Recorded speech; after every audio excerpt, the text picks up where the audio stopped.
मैं वो बता देता हूँ। देखो बहुत ही ध्यानपूर्वक तरीके से आप समझेंगे। लास्ट क्लास में फिरोज शाह तुगलक को हम निपटा चुके थे और फिरोज शाह तुगलक नहीं, तुगलक नहीं, हम बता चुके थे जलालुद्दीन फिरोज खिलजी के बारे में।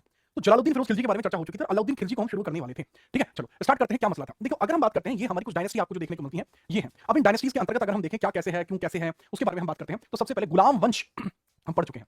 इसके संस्थापक कुतुबुद्दीन ऐबक पूरा पढ़ा चुके हैं। खिलजी वंश को हम प्रारंभ कर रहे हैं, 1290 से 1320 तक इसमें शासन किया है और इसका संस्थापक जलालुद्दीन फिरोज खिलजी है। इसी के बारे में हम स्टार्ट कर रहे हैं। जलालुद्दीन फिरोज खिलजी के बारे में ही स्टार्ट कर रहे हैं। तो बगैर परेशानी के इसके बारे में थोड़ा सा आप याद रखिएगा कि हम खिलजी वंश को यहाँ पर स्टार्ट कर रहे हैं और खिलजी वंश के बारे में ही चीज आगे बढ़ाएंगे। ठीक है, तो खिलजी वंश को जैसा कि हमने प्रारंभ किया था, मैंने बताया था खिलजी वंश के बारे में, ये अफगानिस्तान के खलज क्षेत्र में रहा करते थे, इस वजह से इनको नाम मिलता है खिलजी। खिलजी वंश के अंदर जो रूलर है वो कौन कौन देखने को मिल जाएंगे? खिलजी वंश में जो रूलर्स हैं वो कौन कौन आपको देखने को मिलेंगे? पहला है जीएफ के जलालुद्दीन फिरोज खिलजी, दूसरा अलाउद्दीन खिलजी। जलालुद्दीन फिरोज खिलजी को मार दिया था। अलाउद्दीन खिलजी के बारे में शुरुआत कर रहे थे, क्यों कभी कमला भाई? तो इसमें जलालुद्दीन फिरोज खिलजी के बारे में बात कर चुके हैं, इसके बारे में इंपॉर्टेंट बात हो चुकी है। अब हम बात करने वाले थे अलाउद्दीन खिलजी के बारे में। ठीक है, चलो।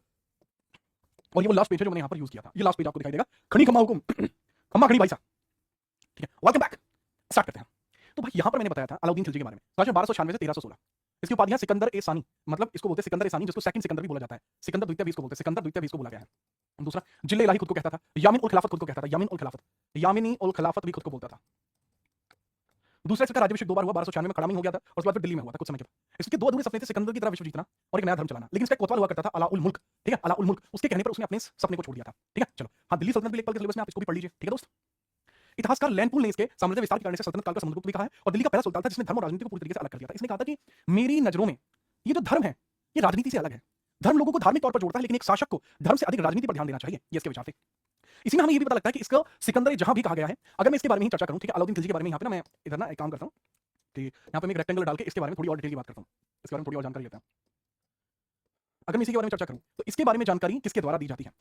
अमीर खुसरो का नाम सुना है? वो इसके बारे में जानकारी देते हैं ख्वाजनाइल फतूह किताब में। कई सारी चीजें आपको बता देंगे इसके बारे में जानकारी प्राप्त करने का।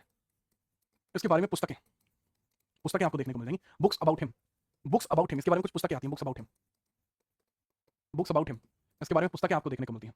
कौन कौन सी पुस्तकें आपको इसके बारे में देखने को मिलेंगी वो बताइए सर। इसके बारे में हमें दिखाया जाता है कि सर जो लिखी हुई किताबें हैं वो पहली किताब कौन सी है। देखो पहली ही किताब आपको देखने को मिलती है जो अमीर खुसरो ने लिखी है, ख्वाजनाइल फतूह। खुसरो ने लिखी है ख्वाजनाइल ए फतूह, ख्वाजनाइल ए फतूह, ख्वाजनाइल ए फतूह, ए फतूह। ये किताब हो जाएगी ख्वाजनाइल ए फतूह। काफी अच्छी किताब है ख्वाजनाइल, ख्वाजनाइल ए फतूह, फतूह। ये किताब हो जाएगी ख्वाजनाइल ए फतूह।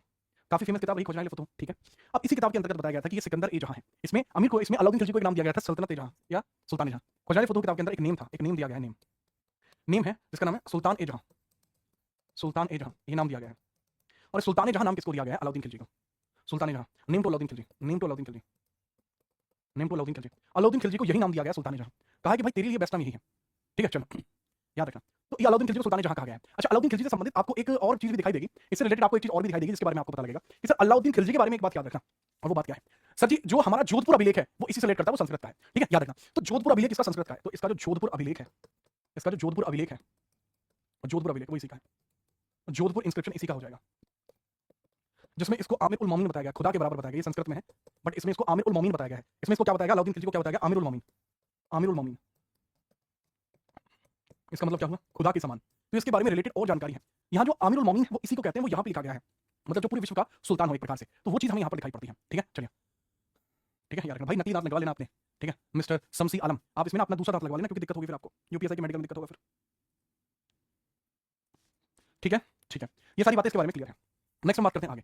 इसके समय में कई सारी चीजें इसके द्वारा आपको दिखाई देंगी जो इसने कार्य किया है, जो इसने कार्य किया है वो मैं बताता हूँ। इसके समय में कुछ एक पॉइंटर्स हैं, जैसे प्रारंभिक विद्रोह, दिल्ली में हाजी मौला का विद्रोह हुआ, गुजरात के राजा कर्णदेव का विद्रोह हुआ जो नव मुसलमानों की सहायता से हुआ था। अमीरों पर नियंत्रण के लिए इसने 4 अध्यादेश जारी करे थे। संपत्ति की जब्ती, अमीरों का दान या मिल के वक्त में दी जाने वाली सभी जमीन को सरकार खालसा बना सकती है, अपने अंदर ले सकती है। मद निवेश, शराब पीने और भांग पर पूरा प्रतिबंध लगा दिया गया ताकि अमीर रात में बैठकर षड्यंत्र ना कर सकें। शराब ही नहीं होगी तो अमीर बैठेंगे नहीं।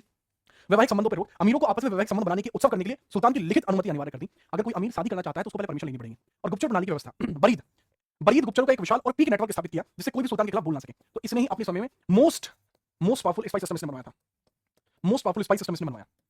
तो ये सारे काम इसके द्वारा किए गए कि इसने गुप्तचर डिपार्टमेंट, ऐसा गुप्तचर डिपार्टमेंट बनाया कि भाई कोई भी व्यक्ति यहाँ पर इसके खिलाफ षड्यंत्र ही ना रच सके, क्योंकि इसको अंदाजा था कि राजा बनने के लिए, अगर राजा बनना चाहते हो तो इरादों के साथ साथ अपनी पकड़ भी मजबूत होनी चाहिए। तो इसने अपनी पकड़ को मजबूत करने के लिए ऐसा किया। तो ये वो काम है जो इसके द्वारा बड़े लेवल पर किया गया है। तो this is the work which was completely done on the basis of the largest working. ठीक है, चलिए। तो इसके बारे में आप बहुत इंपॉर्टेंटली याद रखेंगे। तो दीज आर द थिंग्स। तो हमें पता लगता है कि इसने कुछ अपनी ऐसी पॉलिसीज चलाई थी तो बहुत दमनकारी पॉलिसीज मानी जाती हैं, तो इसने यहाँ पर चलाई हैं। बड़ी पावरफुल स्पाई सिस्टम के अंतर्गत इनको चलाया गया था। ठीक है, ओके सर। नेक्स्ट हम बात करते हैं यहाँ पर सुष्मिता सिंह। ठीक है, कि भाई आपको थोड़ा सा इंटरेस्टिंग लगेगा। मद निषेध का मतलब क्या होता है? Abolition of liquor, abolition of liquor, liquor, liquor पर पूरी तरीके से रोक है भाई, एबोलिशन है। ठीक है, चलो। अलाउद्दीन खिलजी की एक बेटी थी फिरोजा, जो वीरम देव से प्रेम करती थी। इस वजह से इसने राजस्थान पर कई अलग-अलग अटैक भी करे हैं। नेक्स्ट हम बात करते हैं, ये बाद में देखेंगे हम, पहले ये देखते हैं इसके द्वारा क्या-क्या और भी काम किए गए हैं। जैसे इसने 2 प्रकार के काम किए हैं। अब यहाँ पर मैं आपको दोनों प्रकार के कामों की चर्चा कर लेता हूँ, 2 प्रकार के काम इसने कौन-कौन से किए हैं, वो थोड़ा-सा मैं बता देता हूँ। बाजार नियंत्रण प्रणाली जो थी इसकी, वो जोड़ की थी। मैं बताता हूँ, बाजार नियंत्रण प्रणाली इसकी इंपॉर्टेंट क्यों है। मार्केट कंट्रोल सिस्टम है इसका। लिखेंगे, एक सैन्य सुधार है और ये आपके मार्केट सुधार है, बाजार सुधार है। मार्केट रिफॉर्म्स है, मतलब बाजार सुधार इसके अलग है। ये इसके बाजार सुधार है। बाजार सुधार आपको दिखाई देंगे। और ये आपके मिलिट्री रिफॉर्म्स है, मिलिट्री रिफॉर्म्स आपके हो जाएंगे। मिलिट्री रिफॉर्म्स आपके हो जाएंगे। तो सबसे पहले इसने क्या करा सर, इसने मार्केट कंट्रोल सिस्टम, बाजार नियंत्रण प्रणाली भी इसने शुरू करी। बाजार नियंत्रण प्रणाली शुरू करी, नियंत्रण प्रणाली इसने शुरू करी थी। मार्केट कंट्रोल सिस्टम इसने शुरू करा था। तो market control system, market control system इसने शुरू किया था, कंट्रोल सिस्टम इसने शुरू किया। अब ये दोनों प्रकार के सुधार इसके याद रखिएगा क्या क्या किए, ठीक है। चलिए, तो भैया सैन्य सुधार इसके इधर है, बाजार नियंत्रण व्यवस्था इसकी इधर है। तो सबसे पहले इसने परमानेंट आर्मी रखी। दिल्ली सल्तनत में पहली बार स्थायी सेना रखी, सैनिकों को कैश पेमेंट होने लगा, फिक्स पेमेंट होने लगा। तो पहली बार परमानेंट आर्मी इसने रखी है, परमानेंट आर्मी इसने रखी है। पहले ऐसा नहीं होता था कि भाई सैनिक इसमें लड़ने जाए, नहीं ऐसा नहीं होता था। मैं आपको बताऊं, चित्तौड़गढ़ का किला किसी मूवी वगैरह में तो देखा ही होगा, ठीक है, याद रखना। या आपने कहीं अलग अलग जगह देखा होगा। तो जैसे एक राजमहल होता है, तो बाहर बहुत सारे लोग जो है राजमहल में रहते हैं, दासियां होती हैं, किसान होते हैं, हलवाई होते हैं, वो सब होते हैं। लेकिन कमाल की बात यह है कि अलाउद्दीन खिलजी ने सभी लोगों को कहा कि तुम्हारा काम केवल और केवल क्या है, युद्ध करना। तुम्हारा काम हलवाई वगैरह करनी है, तुम्हें सीधे तौर पर युद्ध करना है। आप में से किसी ने 300 मूवी देखी है? 300 मूवी में कहता है जो आपको लियोनार्डो देखने को मिलता है, लियोनार्डोस देखने को मिलता है। लियोनार्डोस जो सबसे इंपॉर्टेंट पर्सन है उस मूवी में, रेड कलर का केप पहनता है जो। तो लियोनार्डोस के सामने उसको पता है कि पर्शिया की बहुत बड़ी सेना आ रही है, तो उसका जो पड़ोसी राजा होता है वो अपने साथ 1600 लोग लेकर आता है। और उसके बाद फिर लियोनार्डोस अपने साथ 300 लोग लेकर चल रहा था। तो सामने वाली सेना का राजा कहता है कि लियोनार्डो तुम्हारे पास केवल इतने ही लोग हैं, these are all things folks which you have. तो उसने कहा, लियोनार्डो ने कहा कि कमाल की बात है, लेकिन मैं तुमसे ज्यादा सैनिक लाया हूं। उसने कहा कि वो कैसे? तो वो कहता है कि स्पार्टन्स हु आर यू, तो कहते हैं सोल्जर सोल्जर सोल्जर। और उसके पास जो होते हैं वो अलग अलग लोग हैं। उनसे पूछता है कि तुम क्या हो? उसने कहा कि मैं पहले किसान था, मैं पहले जो है हलवाई था। तो इस तरीके से करके पता लगता है कि सैनिक सैनिक होने चाहिए। ऐसा नहीं है कि आज कुछ कर रहे हैं कल कुछ कर रहे हैं। इससे क्या उनकी डेंसिटी तो ज्यादा हो जाएगी, तो उनकी डेंसिटी तो ज्यादा हो जाएगी, बट उनका एफिशिएंसी उतनी नहीं हो पाएगी। तो इसी वजह से इसने क्या परमानेंट आर्मी इसने रखी और उन सबको कैश सैलरी पेमेंट होने लगा, कैश सैलरी का पेमेंट होने लगा, कैश सैलरी का पेमेंट होने लगा जो फिक्स होता था, फिक्स होता था। दूसरा, सेना के लिए इसने हुलिया प्रथा शुरू करी और इसमें दाग प्रथा भी शुरू करी, जो अच्छी नस्ल के घोड़ों पर जो है निशान लगाए जाने लगे। उससे क्या होता था, पहले क्या करते थे सैनिक, क्या करते थे, जितने भी पर्शिया के घोड़े आते थे उनको बेच खाते थे और उसमें से फिर अपना मुनाफा कमाते थे। तो इसने क्या काम करा कि हर एक सैनिक के ऊपर एक दाग, हर एक घोड़े के ऊपर एक दाग लगने लगा। वो क्यों होने लगा? वो इसलिए होने लगा ताकि इंपॉर्टेंट रहे, पता लगे कि ये अलाउद्दीन का ही घोड़ा है। और हुलिया प्रथा इसलिए कि जब युद्ध हो तो अलाउद्दीन अपने ही सैनिकों को ना मारे। तो ये हमें यहाँ पर पता लगता है। तो यहाँ पर हुलिया सिस्टम को एक तरीके से कहा जाए तो ड्रेस कोड सिस्टम इसने यूज किया। और ये इसने क्या स्टार्ट किया सर, ये सिंबॉलिक सिस्टम स्टार्ट किया, सिंबॉलिक सिस्टम इसने यहाँ पर स्टार्ट किया। तो सारी चीजें आपके यहाँ से स्टार्ट हुई हैं और बहुत नेसेसरी रही हैं, ठीक है। चलो इंपोर्टेंट, अच्छा, सेना को कम वेतन लगभग 100 रुपए में संतुष्ट रखकर महंगाई रोकने के लिए हर वस्तु की कीमत राज्य तय करने लगा। अब सेना को अगर 100 रुपए देगा तो सो दैट कि सेना अपना पूरा काम निपटा पाए, इसके लिए इसने क्या काम करा, उसने 100 रुपए का मामला तय करना शुरू कर दिया। दूसरा, इसमें जानकारी के स्रोत जियाउद्दीन बनी की पुस्तक तारीख फिरोजशाही जलालुद्दीन खिलजी के बारे में बात करती है। 3 प्रकार के बाजार बने, अनाज मंडी, सराय अदल महंगे कपड़े या सूखे मेवों के लिए, और घोड़ा या दास व्यापार के लिए अलग बाजार है। कम तोलने वाले के शरीर से उतना ही मांस काटने का कठोर दंड निर्धारित किया। इसने क्या काम करा, इसने कहा कि मार्केट में अगर कोई मुझे भ्रष्टाचार फैलाता हुआ मिला तो जितना भ्रष्टाचार वो करेगा मैं उसका शरीर में से उतना ही मांस का हिस्सा निकालूंगा। आपातकाल के लिए इसने राशन व्यवस्था और गोदाम बफर स्टॉक की शुरुआत करी थी, जो आज भी इंडिया फॉलो करती है। आज भी इंडिया फॉलो करती है। कमाल की बात है कि बीजेपी इसको फॉलो करती है, जबकि कांग्रेस ने इसको फॉलो नहीं किया था, जबकि बहुत इंपॉर्टेंट है। तो ये सारी बातें आपको देखने को मिली हैं जो यहाँ पर हुई हैं और काफी इंपॉर्टेंट रही हैं, ठीक है। तो थोड़ा सा इसको याद रखेंगे, अलाउद्दीन खिलजी के समय में होने वाली प्रमुख बातें यही हैं। और बाकी तो इसमें इंपॉर्टेंट बातें आपको कैसे कैसे दिखाई देंगी वो हम आगे बात करते हैं। बट हाँ, ये जरूर है कि अलाउद्दीन खिलजी के सैन्य सुधार और बाजार नियंत्रण व्यवस्था आपके दिमाग में बैठ चुकी होगी। अब हम बात करते हैं इसके द्वारा किए गए जो है कह सकते हैं एक तरीके से जो इसने अटैक्स करे हैं वो कहाँ कहाँ करे हैं उनकी बात करते हैं। बताइए, तैयार हो? अटैक्स की बात करते हैं।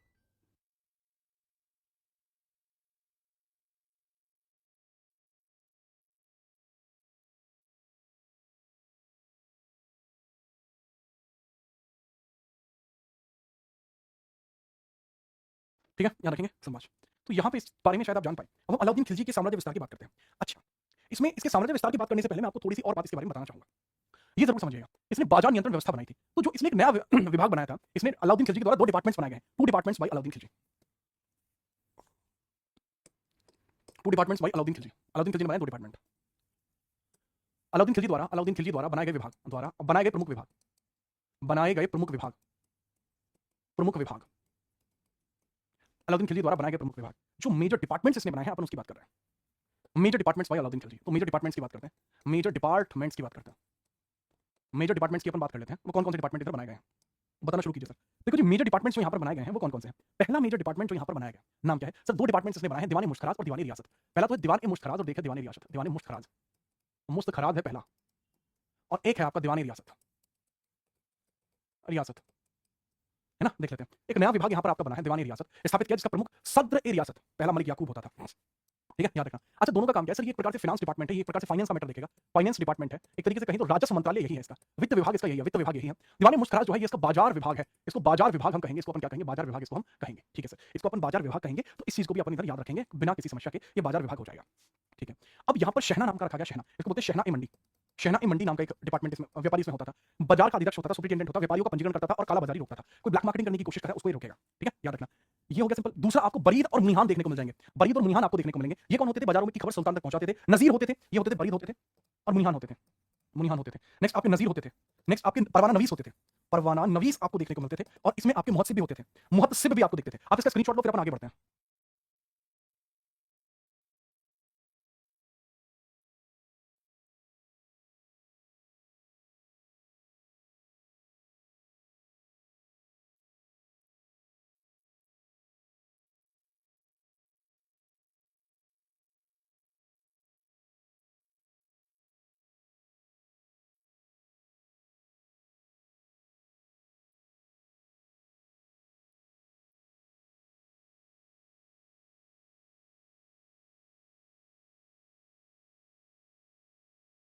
ठीक है भाई, आपने नोट कर लिया? शाबाश, ये होती है बातें। ठीक है, नेक्स्ट हम आगे बढ़ते हैं। नेक्स्ट, इसने कुछ भू राजस्व में सुधार भी किया था, वो भी बात करते हैं। ठीक है, चलिए। अगर हम भू राजस्व सुधार की बात करते हैं, उसको भी थोड़ा सा समझने का प्रयत्न करना कि भू राजस्व सुधार क्या होता था। लो, अब हम भू राजस्व सुधार की बात करते हैं कि इसने रेवेन्यू सिस्टम में भी चेंज किया था। अलाउद्दीन खिलजी का भू राजस्व सुधार, तो इसका लैंड रेवेन्यू भी करेक्शन किया है।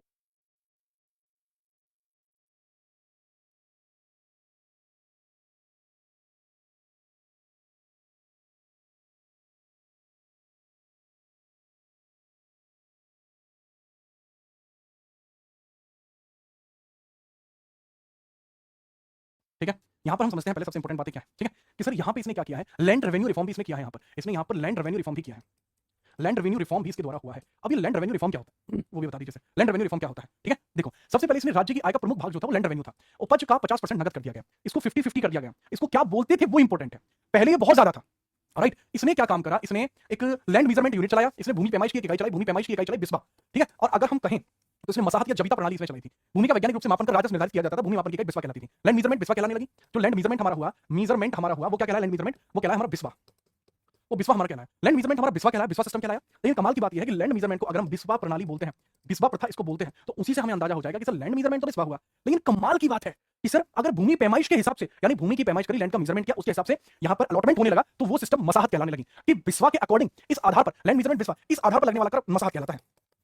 इस आधार पर कर मसाहत कहलाता था, मसाहत कहलाया। ठीक है, जब कहीं लूट करके आता था तो 80% खुद रखता था, 20% अपने सैनिकों में बांट देता था। इसको खम्स प्रणाली कहा गया। ठीक है, याद रखना। दूसरा है सबसे अधिक खालसा भूमि का विस्तार अलाउद्दीन के समय में हुआ था। जो सबसे ज्यादा सरकारी भूमि थी वो अलाउद्दीन की थी। क्यों? क्योंकि किसी भी अमीर की भूमि को हड़प लेता था। छोटे जमींदार, खुद मुकद्दम, चौधरी, इनके विशेषाधिकार पूरी तरीके से खत्म हो गए। राजस्व अधिकारी जैसे आमिर के भ्रष्टाचार की जांच के लिए एक नया पद बनाया जिसको दीवानी मुश्तराज कहते थे, जो मार्केट का कंट्रोल भी करता था और कोई भ्रष्टाचारी करता था तो उसको भी दबोचता था। इसने नए कर लगाए घरी और चरी। इसको घराई और चराई का टैक्स बोलते हैं। इसको बोलते हैं घराई टैक्स होता है, घराई गृह टैक्स हुआ, और चराई, ये चराई किस पे होता था? जो दुधारू पशु होते हैं इनके चरगाह पर लगता था। खम्स युद्ध में लूटा गया था, सुल्तान का 20% से बढ़कर 80% कर दिया गया, सैनिक का 20% उल्टा कर दिया गया, ट्रांसफर कर दिया गया। ठीक है, ये इंपॉर्टेंट आपको इसके समय में लैंड रिफॉर्म सिस्टम देखने को मिला। समझ में आया है तो बताओ।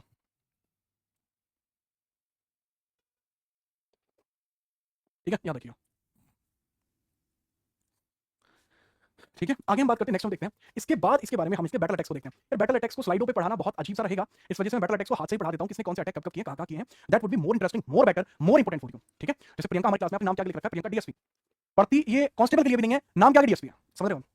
इस लेवल के छात्र हैं हमारी क्लास में। ये वही छात्र हैं जो अपनी इंस्टाग्राम आईडी पे लिखते हैं क्यूट गर्ल, एटीट्यूड बॉय, ये वही हो। ठीक है, लिखते हैं हम यहाँ पर, जो सीधा हमारा सिस्टम आपको देखने को मिलता है, जिस सिस्टम को हम क्या कहते हैं भला?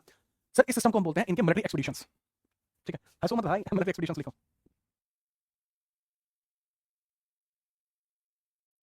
जी हाँ, तो इसमें लिखेंगे मिलिट्री एक्सपीडिशंस। तो बताओ कौन कौन सा अटैक आपको पता है? बाकी अटैक्स मैं बता ही दूंगा। मिलिट्री एक्सपीडिशंस की बात कर लेते हैं। मिलिट्री एक्सपीडिशंस, एडिशंस की बात करते हैं, मिलिट्री एक्सपीडिशंस की बात अपन करते हैं। इसका मतलब क्या हुआ? सैन्य सुधार, इसका मतलब हुआ, इसका मतलब है सैन्य सुधार से, इसका मतलब है सैन्य सुधार से, सैन्य सुधार। तो मिलिट्री एक्सपीडिशंस, सॉरी सैन्य सुधार नहीं बोल सकते बेटा इसे, ये सैन्य सुधार नहीं है, सैन्य अभियान है वास्तविकता में, सैन्य अभियान है एक तरीके से, अभियान हो जाएंगे, इसको ही बोलेंगे मिलिट्री एक्सपीडिशन। इसको ही अपन क्या बोलेंगे? इसी को मिलिट्री एक्सपीडिशन बोलेंगे। ठीक है, चलो, तो इसके बारे में ही हम बात कर लेते हैं, मिलिट्री एक्सपीडिशन कैसे काम करेंगे, कैसे काम नहीं करेंगे। ठीक है, तो चलो से स्टार्ट करते हैं। मिलिट्री एक्सपीडिशन, सबसे पहला एक्सपीडिशन इसका आपको भी पता है 1292 में हुआ था, देन 1296 में हुआ था। लेकिन हम उससे आगे की बात करते हैं। जैसे सबसे इंपॉर्टेंट एक्सपीडिशन इसका पहला वाला 1296 का था। ठीक है, याद रखिएगा, तो दैट वाज इंपॉर्टेंट इन 1296।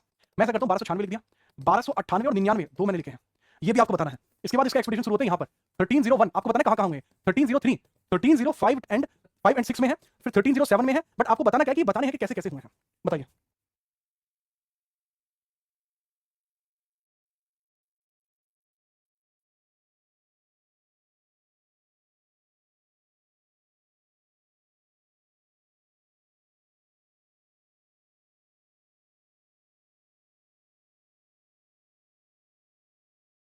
ठीक है भाई। चलो मैं ही बताता हूँ। सिवाना वो तेरा साथ आ रहा है, सिवाना का। पहले हम क्या ऐसा करते हैं, पहले इसको मिटाते हैं, ये वाला मिटा लेते हैं, तेरा साथ वाला। पहले इनको बता देता हूँ। 1296 में इसने जो लूट करी थी वो कहाँ पर करी थी? देवगिरी महाराष्ट्र की लूट है।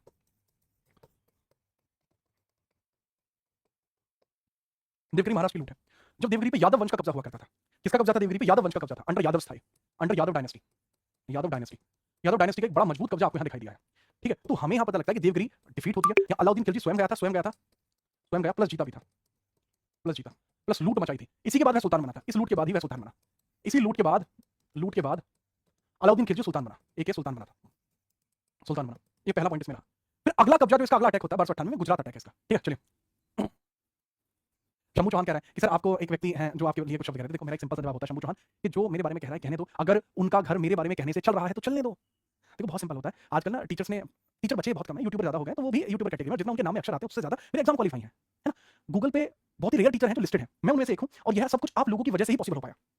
ठीक है, तो बहुत इंपॉर्टेंट रहा आप लोगों का समर्थन मेरे प्रति। मैंने भी अपनी पूरी डेडिकेशन से मेहनत की, और ये बड़ी मूर्खों जैसी बात करी है कि थियरी नहीं पढ़ाई गई है। अरे मुझे ऐसा लगता है कि पूरी यूट्यूब पे सबसे ज्यादा थियरी मेरे द्वारा दी गई है, मतलब अभी अगर मैं पीछे 1-2 साल की बात करता हूं तो उसमें। ठीक है, तो that is very very utterly, that is very blunt and, और इसमें भी होता है कि कल आपको अगर वह अच्छा नाम आप सोच रहे हो कि ज्यादा लोगों तक पहुंच जाए तो आप किसी की बुराई कर दो यार, दैट इज वेरी सिंपल। ठीक है, हम उस चीज के ऊपर ना कभी गए हैं ना भविष्य में कभी इस चीज के ऊपर जाएंगे ना हम कहते हैं। ठीक है, चलिए अब भाई सब जानते हैं कि ये क्यों किया जाता है, फोटो लगा के किसी के बारे में क्यों बोला जाता है, दैट इज वेरी सिंपल। ठीक है भाई, अपने क्या सिंपल आते हैं, पढ़ाते हैं अपन, रहते चलो। ठीक है, याद रखिएगा सिंपल है वही थियरी। मैं खुद पता है ना, मुझे पता है यूट्यूब पे। और जो व्यक्ति कह रहा है कि हाथ से लिख के पढ़ाओ, आप भी जानते हैं कि हाथ से लिख के किसने पढ़ाया है इस लेवल पे। ठीक है, याद रखना। मतलब हर कोई जानता है, मतलब कमाल की बात है कि सबसे ज्यादा जो लेवल पे मैंने आपको यूपीएससी में पढ़ाया तो हाथ से लिख के पढ़ाया है, और कहते हैं कोई हाथ से लिख के नहीं पढ़ाया, अगला खुद ये कह के कि कोई हाथ से लिख के नहीं पढ़ा, खुद अगला स्लाइड पे पढ़ा रहा होता है। सब जानते हैं यार।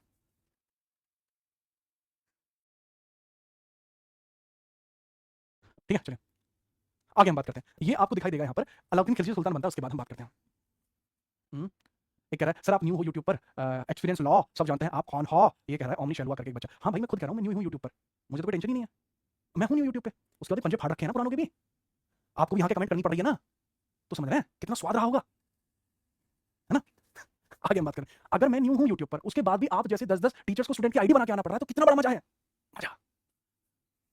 डुगू कह रही है कि सर पहले मैथ्स वाले टीचर करते थे, जीके जीएस वाले नहीं। जीके जीएस जो अच्छी पढ़ाता वो कभी नहीं आता, जो अच्छी जीके जीएस पढ़ाता वो कभी इस प्रकार के विवाद नहीं करता। जैसे एग्जांपल के लिए परमार सर है, मैं पर्सनली जानता हूँ, बहुत जोर के आदमी है, वो भी जीएस पढ़ाते, मुझे तो बुराई करनी चाहिए, अरे परमार सर तो चेहरा नहीं दिखाते, मुझे पता है बढ़िया आदमी है। ठीक है, और ओमी सेल्वस कह रहा है सर कि आपका जीडी सिलेक्शन बहुत बढ़िया। ओमी सेल्वस देख मेरे लाल, 2021 में जो जीडी के द्वारा मेरिट लगी है ना, जीडी की जो रिजल्ट की वो आती है, रिजल्ट की होती है जिसमें नेम्स होते हैं, रिजल्ट के जो नेम्स होते हैं उसमें जाके मेरा नाम सर्च कर देना, मेरा नाम है जीत सिंह राणा, पिता का नाम है राम कुमार सिंह राणा, यूआर कैटेगरी लगती है 9, चेक कर लेना, आंखें खोलकर अपनी ये जो आंखें हैं ना, जिन आंखों से हाथों से कमेंट करो, हाथों से सर्च कर लेना। दूसरा, इसके बाद सीएचएसएल को चेक कर लेना, फिर आप ऐसा करना एमटीएस को चेक कर लेना, और 2022 के सीजीएल को चेक कर लेना, अपनी इन्हीं हाथों से चेक कर लेना। ठीक है, अब जिसका नाम ले रहे हो आप, मैं उनको नहीं जानता, क्वाइट सिंपल। और इतनी बातें क्यों, इतना अहंकार क्यों? ये अहंकार नहीं है मेरे लाल, ये आपका रिप्लाई है आप छात्रों के लिए, मैं किसी शिक्षक को नहीं पता। नवीन सर और जोर के आदमी है, और बताओ, अरे रोल नंबर मुझे याद नहीं, नाम से आ जाता है, टेंशन मत लो। आगे हम बात करते हैं, बहुत सिंपल रहा, तो हम इसमें बात करते हैं कि जो यहाँ 98 और 99 में जो यहाँ बैटल शुरू किया गया है उसके बारे में अपन करते हैं डिस्कशन। सर यहाँ पे ये था इनका गुजरात एक्सपीडिशन, बट इन्होंने गुजरात से शुरू नहीं किया था, ये एक्सपीडिशन तो था गुजरात का, आप याद रखेंगे, दैट वाज गुजरात एक्सपीडिशन था, ये गुजरात आक्रमण था ये। बट कमाल की बात है ये कहाँ से शुरू हुआ वो बहुत जरूरी होगा। ठीक है, इसके बारे में बात करते हैं। अब हम बात करते हैं गुजरात आक्रमण। यहाँ पे अलाउद्दीन खिलजी स्वयं नहीं गया, अलाउद्दीन खिलजी स्वयं नहीं गया, यहाँ गया कौन है देन? जब अलाउद्दीन खिलजी स्वयं यहाँ पर नहीं जाता है तो यहाँ पर जाता कौन है? सर जी अलाउद्दीन खिलजी स्वयं तो यहाँ जाता ही नहीं है, तो देन जाता कौन है सर यहाँ पे? भाई यहाँ पे जाते हैं अलाउद्दीन खिलजी के सेनापति, एक सेनापति। अब एक सेनापति कौन कौन है सर? रायकर्ण वाघेला, रायकर्ण वाघेला आपके जाते हैं, रायकर्ण वाघेला आपके जाते हैं, वाघेला। ठीक है, पहले रायकर्ण वाघेला हुए, दूसरे आपको रायकर्ण वाघेला, सॉरी ये तो राजा हुए यार गुजरात के। यहाँ पर जो जाते हैं वो आपके जाते हैं उलूग खान और नुसरत खान, एक तो जाते हैं उलूग खान जाते हैं, नुसरत खान जाते हैं, तो ये इंपॉर्टेंट देखने को मिल जाएंगे, उलूग एंड नुसरत आपको देखने को मिले हैं। One is Ulugh Khan, another is Nusrat Khan, और इनका एक बैटल स्टार्ट होता है, वो बैटल किसके अगेंस्ट स्टार्ट होता है वो बताइए।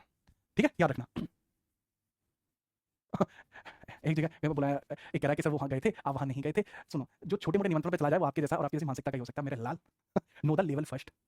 ठीक है बेटा, ओके थैंक यू। आप और आपके शिक्षक बहुत महान है, महानता की मिसालें दी जाती हैं, मैं उनको नमन करता हूँ, आपको भी नमन करता हूँ। आगे बढ़ते हैं, आगे इसको पूरा करते हैं। उल्लू और नुसरत क्या?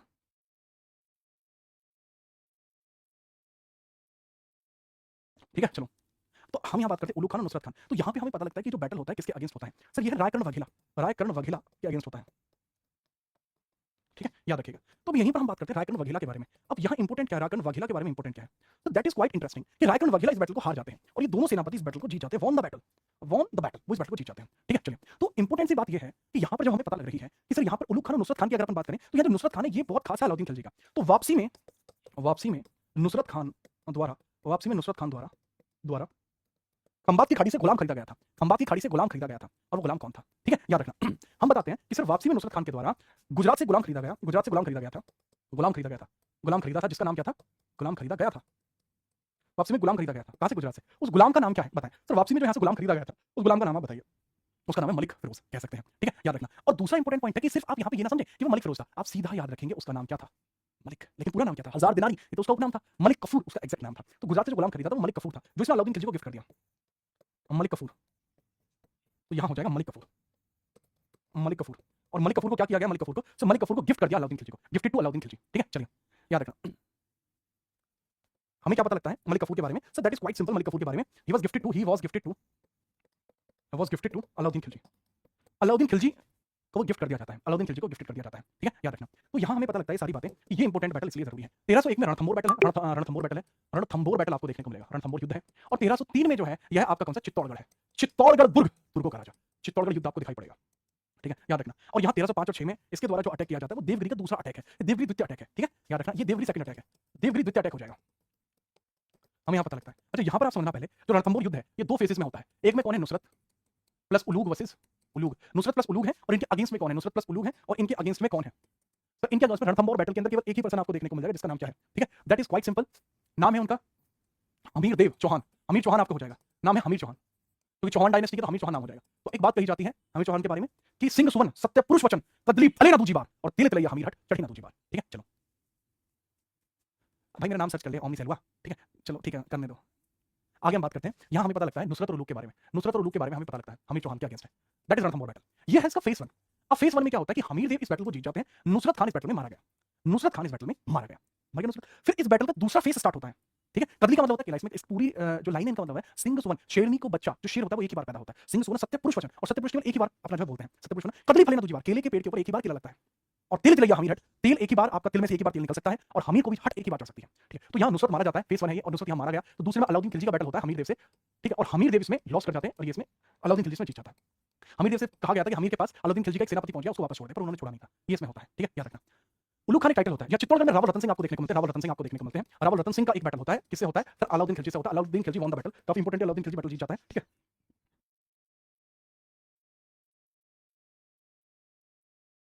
ठीक है, याद रखना। हाँ, अगर हम बात करते हैं जो हमीर देव चौहान यहाँ पर जीते हैं, तो वापस जब आ रहे थे तो इन्होंने अलाउद्दीन खिलजी के सैनिकों को अपने भालों पे टांग लिया था। तो रानियों ने जब दूर से दूरबीन से देखा तो उनको अलाउद्दीन खिलजी के झंडे ऊपर दिखाई दिए, तो उनको लगा हमारे राजा हार गए, तो उन सब ने पानी में कूदकर अपनी जान दे दी। तो हमीर देव पूरी तरीके से टूट चुके थे, इसी बात का फायदा उठाकर अलाउद्दीन खिलजी ने अटैक कर दिया, और अलाउद्दीन खिलजी जीत गया। यहाँ रावल रतन सिंह आपको देखने को मिलता है। अच्छा, हमारा जो सरनेम राणा आप देखते हैं, मेरे नाम के बाद राणा लगा हुआ है, ये मेरा एक सरनेम है जो मैंने प्राप्त नहीं किया, मुझे विरासत में मिला है। मेरे पापा को भी वो विरासत में मिला है, पापा ने भी प्राप्त नहीं किया, ना मेरे दादा ने प्राप्त किया, हमें विरासत में मिला है। हमारे जो पूर्वज रहे होंगे उन्होंने वो कभी प्राप्त किया होगा। राणा एक टाइटल होता है। ठीक है, अब यहाँ पे जो रावल है, रावल ही आगे चल के राणा बने, रावल सरनेम ही आगे चल के राणा बना है। ठीक है, याद रखना। तो कैसे पता हमें? क्योंकि भाई यही जो डायनेस्टी है, यही डायनेस्टी आगे चल के महाराणा प्रताप वाली डायनेस्टी है। ठीक है, चलिए, ठीक है, याद रखना। और इसके अंदर कॉन्सेप्ट आपका ये भी आता है, जो अटैक का होता है, तो जो हमीर देव की लड़की थी उसने जल जौहर करा था। रीजन क्या था? क्योंकि उसका विवाह नहीं हुआ था। ठीक है, याद रखना। तो रावल रतन सिंह यहाँ पे बैटल लड़ते हैं, इनके सेनापति गोरा बादल थे, इनके जो सेनापति हैं वो गोरा बादल थे। इनके सेनापति कौन थे? गोरा बादल, बहुत इंपॉर्टेंट व्यक्ति रहे हैं, सर कटने के बाद भी युद्ध करते रहे, बट अलाउद्दीन खिलजी जीतेगा। इनकी जो रानी थी, रानी का नाम था रानी पद्मिनी, जो पद्मावती के नाम से फेमस है, उन्हीं के लिए बैटल हुआ था। लेकिन पूरे जीवन काल अलाउद्दीन खिलजी उनका चेहरा नहीं देख पाया था। इसका 1305 में देवगिरी द्वितीय का आक्रमण आपको दिखाई देगा, जो कि बहुत इंपॉर्टेंट नहीं है। ठीक है, चलिए, तो आज के लिए भाई जी क्लास हल्की सी छोटी है, क्योंकि यार मुझे ऑफिस निकलना है। ठीक है, याद रखना। आपको कोई डाउट है किसी बच्चे को तो पूछ लो, अभी मेरे पास पूरी 1 मिनट है, वरना आज की क्लास को थोड़ा कट शॉर्ट कर रहा हूं मैं। इसके बारे में मलिक मोहम्मद जैसी ने किताब लिखी है पद्मावती, याद रखना। यही पहचान होती है राजस्थान की महिलाओं की, बिल्कुल। ठीक है यश कुमार, उसके लिए भी इंतजाम करते हैं। जय हिंद, वंदे मातरम।